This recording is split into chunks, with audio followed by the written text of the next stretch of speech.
Huh. Interesting. Oh, hello, Fright Nights. It's your old pal Count Jackula from the planet Dracula. And misogyny is horrifying. But what is misogyny exactly? Well, if we take the dictionary definition, it simply means a hatred of women. But those simple, clean words don't really say enough, do they? Well, what do we expect from the dictionary? Real meaning? To me, misogyny goes beyond a mere hatred of women and actually crosses into a strange territory of male privilege. Now, I know a lot of you have heard that phrase before, male privilege, but probably don't have a really clear idea of what it means. So let me ballpark it for you.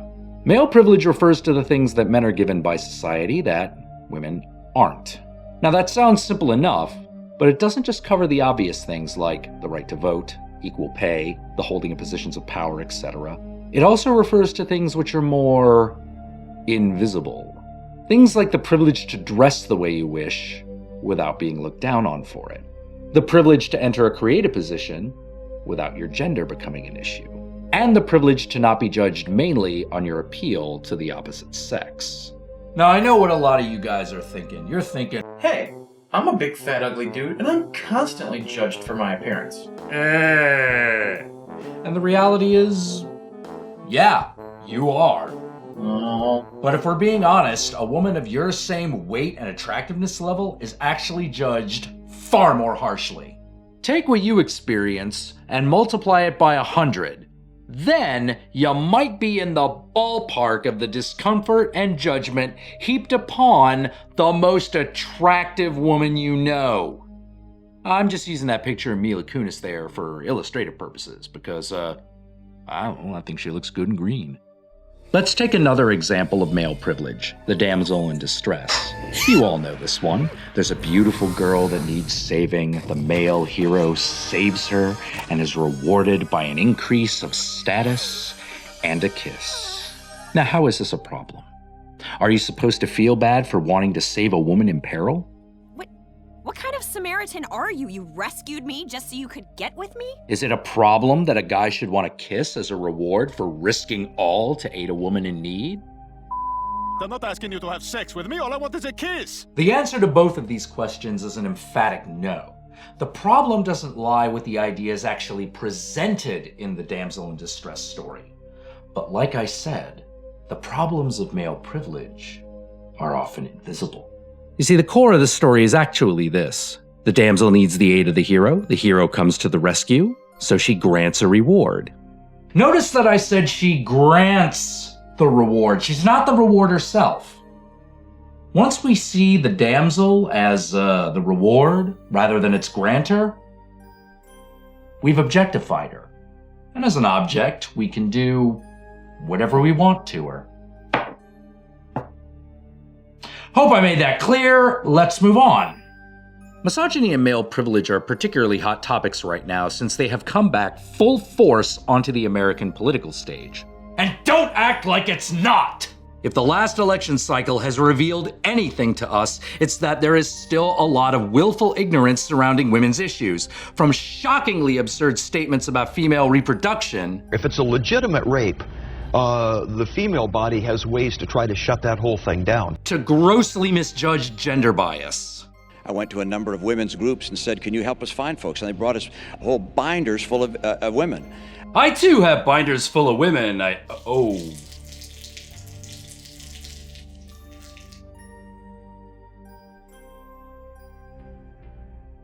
personally think misogyny is kind of baffling. It's like some horrible remnant of an age that should have died out long ago. But like racism, it always manages to find you at Denny's, come up and say, you know there's niggers all races, right? As if the existence of white trash somehow negates slavery and now we're all honky-dory. So what can horror movies tell us about misogyny? Quite a lot, actually. Ironically, despite often being labeled as misogynistic themselves, horror films are often its loudest decriers. In fact, they are often the loudest decriers of just about anything society deems unpleasant and upsetting.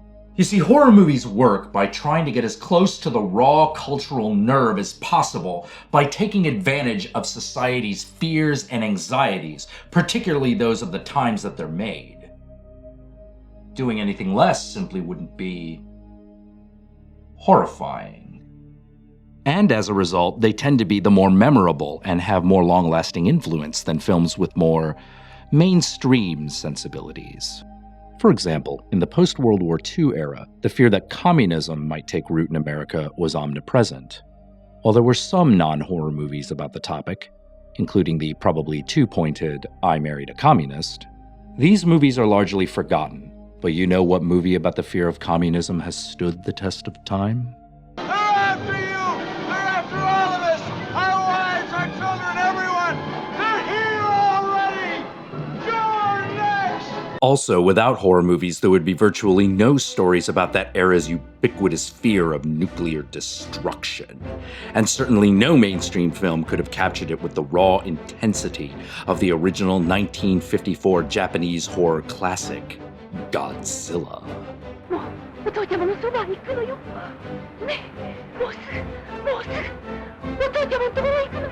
And while 50s America was largely defined by national idealism covering up the fear of communism and nuclear annihilation, the 60s and 70s were defined by immense political and social upheaval. More than just the disco era, the 70s were a time marked by a heavy re-examination of sexuality and women's role in society. As a result, there was great anxiety over female empowerment. Couple this with the horrific images people were seeing coming out of the Vietnam War, and something would happen that would change horror films forever.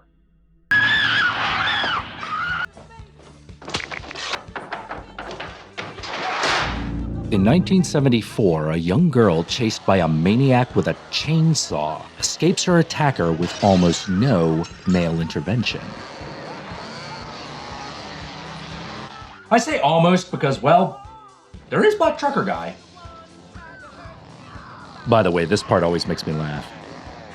Yeah, you see that? That is the total embodiment of fuck this noise. Riffing aside, this is the point where everything in horror movies changes. Previously, women in horror films were damsels to be rescued, evil temptresses, or victims of the monster. But the Texas Chainsaw Massacre changed all that. Now we had been open to the possibility that a woman could save herself, and thus be the hero of her own story. But that film is not the main focus of our journey tonight. No! Tonight we will be examining an altogether different type of film as we begin a 4-part series on misogyny and horror. It's a tawdry little tale about women's suffrage. Or is that suffering? Well, either way, our girl's gonna earn the right to choke. I spit on your grave.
Originally titled Day of the Woman, I Spit on Your Grave is considered to be one of the most depraved and misogynistic films ever made. But is that really fair? Well, let's take the old girl for a spin and find out. Our story begins with a young lady named Jennifer Hills, a liberated young woman just trying to get along in a man's world. She travels to the countryside to get away from it all and write her novel. Unfortunately, she soon encounters 4 men, none of whom have ever seen a big city girl before. Oh, by the way, I Spit on Your Grave is brought to you by a grant from Mobile Corporation. At first, everything is fine. She smiles easily at the childish antics of Stanley and Andy and seems somewhat charmed by Matthew's awkward innocence.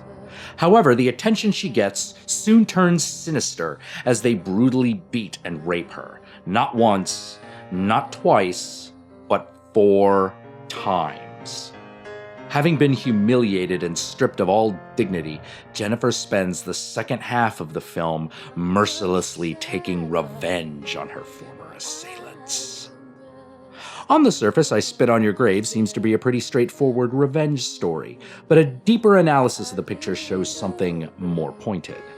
Remember how I said that horror movies illustrated societal anxieties and that the 70s were marked by the rise of feminism and the sexual revolution? Well, I Spit on Your Grave's primary theme is the new world of the sexually liberated woman against the old world of male misogyny. Let me make my case for you. Early in the film, Jennifer Hills tells Matthew that she works for a women's magazine in New York City. All my stories were published in women's magazines. I don't read them. Even today, working for a women's magazine is pretty much hanging a big sign on yourself that says, but back in the 70s when the film was made, it really did. It's also important to note Jennifer's appearance and attitude during these early scenes. From the beginning, she is portrayed as open, warm, and feminine. She dresses sexy, but with absolutely no ulterior motives. Even when hollered at for wearing a bikini, she smiles easily, giving no indication that her presentation of herself is anything embarrassing or shameful. It's also implied through the manuscript she's working on that, yes, she has indeed slept with men, and probably quite a few. Finally, after weeks of self-doubt and much deliberation, she embarked on a temporary leave of absence from everything that formed the fabric of her life. Her hectic daily schedule, restless nights, sleepless nights, the men who made love to her. For once, she had to be alone, reclused, untouched. This is the ideal of the sexually liberated woman. Independent, self-composed, but quite sexually active and not easily embarrassed by male attention. Now, at first, these two things might seem at odds. Obvious sexuality and feminism don't really jive well in the modern mind. But in fact, there has always been a large camp of sex-positive feminists. In fact, one of the most powerful feminists of the modern age, Gloria Steinem, is sex-positive. What do you mean you don't know who Gloria Steinem is? Out of here, that feminist! Get back in that goddamn kitchen! Take that copy of Ms. Magazine with you. Take this scene, for instance. As Jennifer approaches the river, she, Holy Daughter of Eve! Sorry, didn't mean to be disrespectful. That was just a little bit more liberated than I was expecting. As we watch Jennifer return to nature, perhaps single-handedly, it is here that we are first introduced to the most potent and disturbing visual used by the film. Jennifer's naked body. And what's so disturbing about Jennifer's nudity! Jennifer's nudity! You Gibb. Anyway, what's so disturbing about it? Oh, we'll get to it. Yeah, we will. For right now, it's just important to note that the movie is telling us something very important. That Jennifer Hills is not ashamed of sexuality, nor does she treat it as a weapon or a commodity. She's not some naive young girl. Jennifer is mature, confident, and in command of her sexuality. And it's this attitude which separates her from the more typical survivor girl. Hey everybody, it's me, Mass Slasher. And I thought I'd take some time out to talk to you about my better half, the survivor girl. You know, so you can tell what Count Jackula's talking about. Excuse me, I'm right here. Well, would it be okay if I just kept going? If you must. Great! You see, the survivor girl is one half of a broader metaphor about the discovery of sexual relationships. In the book, Men, Women, and Chainsaws, which has a very good analysis of this film, by the way, the author describes the survivor girl as a virgin, easily embarrassed by sexual situations, and usually dresses asexually. Story will counterpoint this by giving her a sexually active best friend or rival, usually referred to as the slut. But, not by me, though. That just seems disrespectful. Anyway, even Jennifer's name... I got it from here. I guess I'll just go then. Yeah, you get back in that boiler room. You've no redeeming value. Anyway, even her name, Jennifer Hills, is a clear reference to female anatomy. To say nothing of the symbology of this image of her relaxing in this extremely yonic-looking canoe. Hey there, it's me again. I thought you might need some help with some of these $5 words he's using. You see, yonic comes from the word yoni, which is Sanskrit for, how do I put this? It's vagina, Oh! pussy, snatch, the meat curtains, the golden palace of the Himalayas, that nice, warm, moist place. In other words... You have to be so graphic about it? It's girl parts. Well, now that we've talked about tits and ass, or tits and vagina, technically, but yeah, you get the idea. It's time to talk about dicks. Let's examine our 4 rapists. Johnny, Stanley, Andy, and Matthew. Each one of the rapists represents a different type of misogynistic attitude. Of the 4, Johnny is the most textbook misogynistic. You're kidding. He is the dominant alpha male type, and his motivations become clearer in the second half of the film. In contrast to Johnny, Matthew is a simpering weakling who sees women as sacred. At first, this doesn't seem like misogyny, but like the potential problems with the damsel in distress, putting women on pedestals has extremely dark, hidden implications, which we'll also go into later. The final 2 rapists, Stanley and Andy, come as a pair, making them the Rosencrantz and Guildenstern are rapists, or the Vladimir and Estragon. Well, I guess there's no question as to whether or not they got an erection in this story. Yeah, it's probably a little tasteless even for me. Sorry about that. Why these two come as a pair might need a bit of explaining for some people. You see, it's incredibly common for guys to talk about girls amongst themselves, but not in a who likes who kind of way. Unfortunately, as a guy, you're pretty much on your own when figuring out girls. So you ask your friends. Sometimes I look at these gorgeous looking chicks, and I wonder if they gotta take a shit too. Who are just as unqualified on the topic as you are. Hey, all women shit. Women are full of shit. Not my mother.